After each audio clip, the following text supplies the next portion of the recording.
because it was very clear na sa akin, nung sinabi niya bago po siya umalis sa City Hall, na magre-retire na siya. And he will be spending more time with his family and probably gusto ho niya magturo. Yun po ang sinabi niya sa amin ni Vice Mayor Yul Servonieto.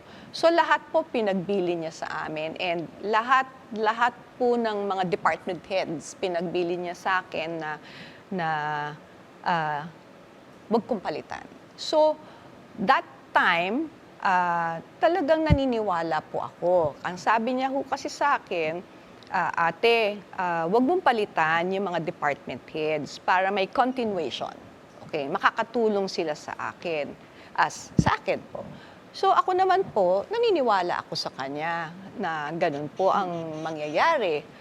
Pero parang napapansin ko po, habang yun na nga, papalapit na po itong 2024, parang nag-iiba na ho yata yung galaw ng mga department heads namin. In fact, Would you say because their loyalty is still to former Mayor Isko?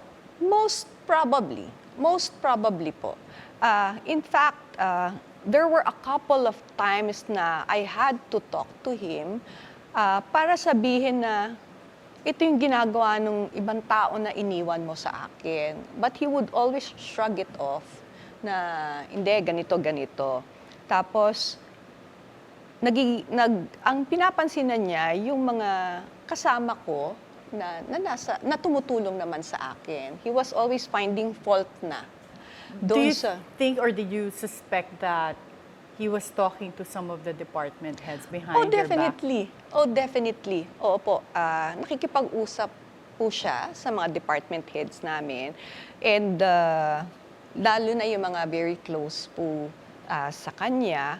Kaya nga po, ang feeling ko, during the latter part, parang may mga hints na nasasabotahin na yata ako. Kasi, halimbawa po, magbibigay ako ng example.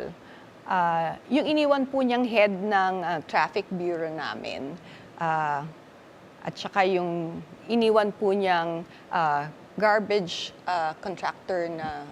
contractor po namin are all his friends. Okay?